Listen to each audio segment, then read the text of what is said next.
Hi there, and welcome to the Call to Cinema. My name is Aaron.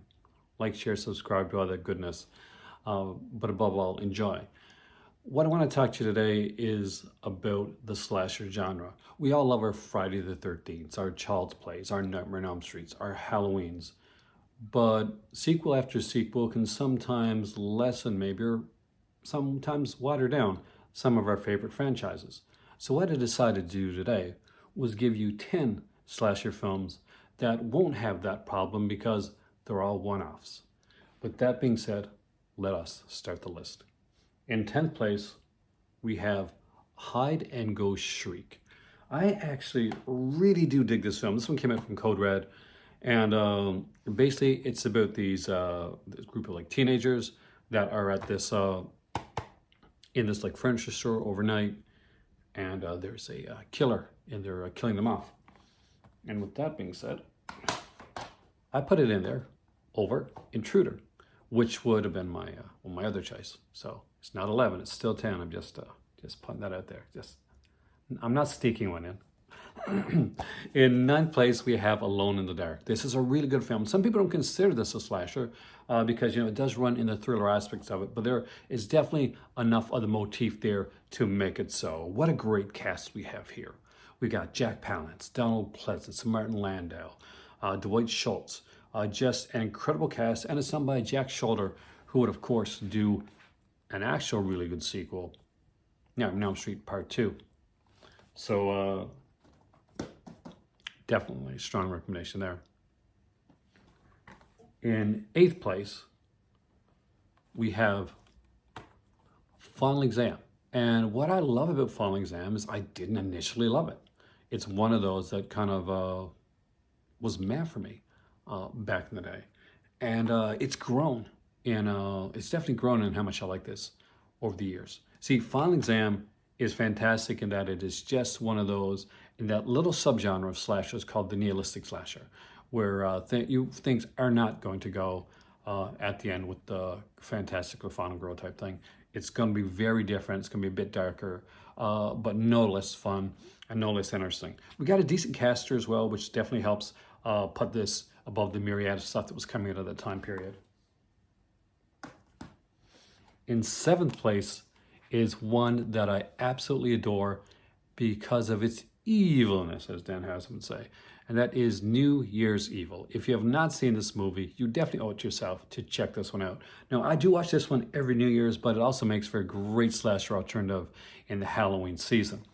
It is a very cool film about a killer that is actually, much in the Scream line of things, pretty inept at what he does.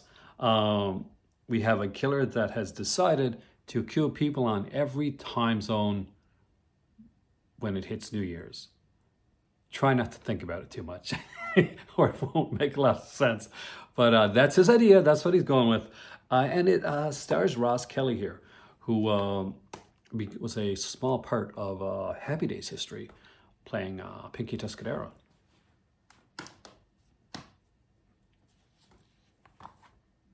In 6th place, we have another really fun film, and this one is also from Code Red, and that is Just Before Dawn. If you have not seen this one, man, you're missing out. Chris Lemmon is in this one. We got Greg Henry, one of my favorite actors. You guys know that, and George Kennedy. I'm a massive George Kennedy fan. A great little slasher film. If you have never watched this one, really, like, go in as blind as you can. I had a lot of fun with this movie. Every time I watch it, I tend to like just find something about it I just like a little bit more. In 5th place is one that a lot of you guys are probably assuming is going to be in 1st place. It came out at the same time as Friday the 13th Part 2. It even sniped the special effects guy from the original Friday the 13th, Mr. Tom Savini, and that is, of course, The Burning. It's a really, really solid film with a great like aesthetic look for the killer and some wonderful kills there. I do think that going with the final guy rather than the final girl, and who the final guy is, he's not exactly the most likable character when you're watching the film. But that being said, I did enjoy this movie. If anything takes away from it, it's what takes away from everybody else. It's that this was kind of the start for those Weinstein guys that we don't want to talk about so much right now. So let's move on to the next one. And in fourth place is one of my all-time favorites. It is a great film and something that I love to watch over and over again, and that is April Fool's Day. When you're talking about one that has a great cast, it doesn't get better than this, especially when you're going towards the like the films that came out at the time. This was done in 1980, or I think we're in 1986. But you got Deborah Foreman in here. You got Clayton Rayner is in this one here. The guy that played Biff is in this one as well. We got Amy Steele starring in this one. So the best Friday the 13th Final Girl is coming back to be the best Final Girl for this one here as well. It is such a good film. And here's the thing. It works so well because the characters are so likable and they seem like a friend group. Sometimes you get people that'll come together in a slasher film, and you'll be like, how do these people even meet? Like, why are these people even friends? And obviously, these people got some little dark histories and ways of where they kind of push it towards one another. But you can definitely see that these guys are friends, and you can see why.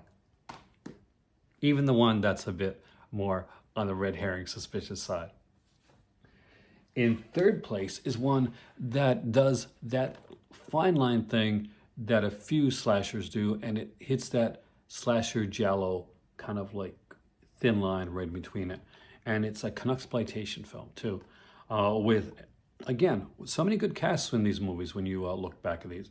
It's incredible to think like how many people made movies like these, because we got John Vernon in this one. Samantha Eggar is in this film as well.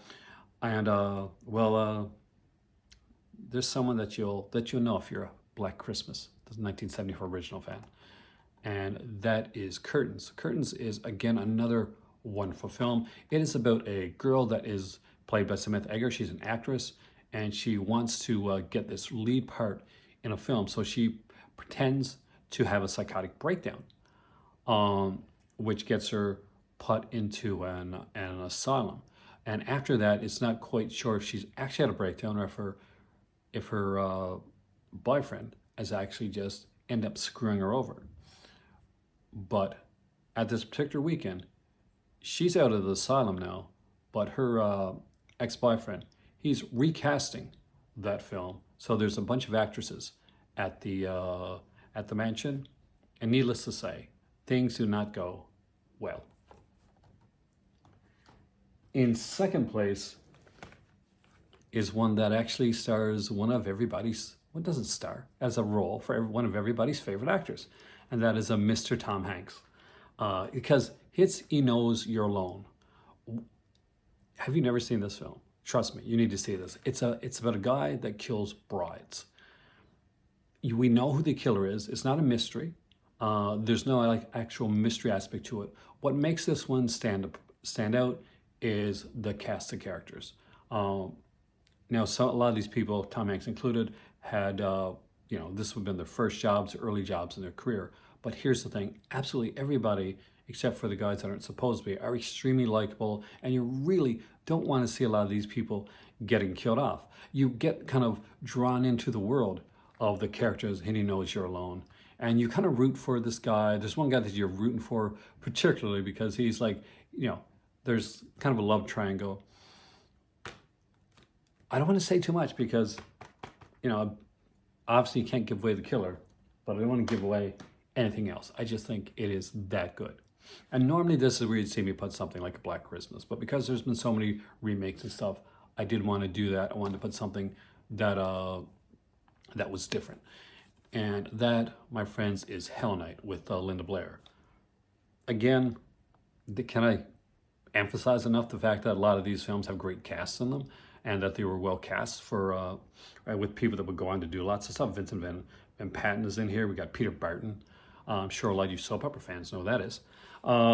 And of course, the great Linda Blair. Now, what's really fantastic about this film is it's got a neat twist and around part of the way through, and a great twist at the end of the film, but it doesn't play it stupid. It's not dependent upon everybody making all the wrong decisions. And that tends to be, when it comes to a slasher film particularly, that a lot of critics like to say. They like to say, hey, you know what? These films really, would this film really exist if they didn't make all those wrong, stupid decisions? A film like the remake of Texas Chainsaw Massacre, it's a perfect example of a film that would not exist if they didn't make every wrong decision all throughout the entirety of the film. This one goes in a different direction than that, and I really, truly appreciate it. So there you go. I want to thank you so much for joining me for another top 10 list, because we have 10 one and done slashers that I think you can really enjoy any time of the year, but particularly through the month of Halloween. Though I do think once you watch New Year's Evil, it's going to be one of those perennials that you watch every year. Thanks for watching, guys. Like, share, subscribe, do all that jazz. Check the Patreon link down below if you want to get more content like this, because we've got a lot of exclusive stuff on there. And I will see you next time right here in the Call to Cinema. Have a happy Halloween, and I'll see you then. 3, 2, 1.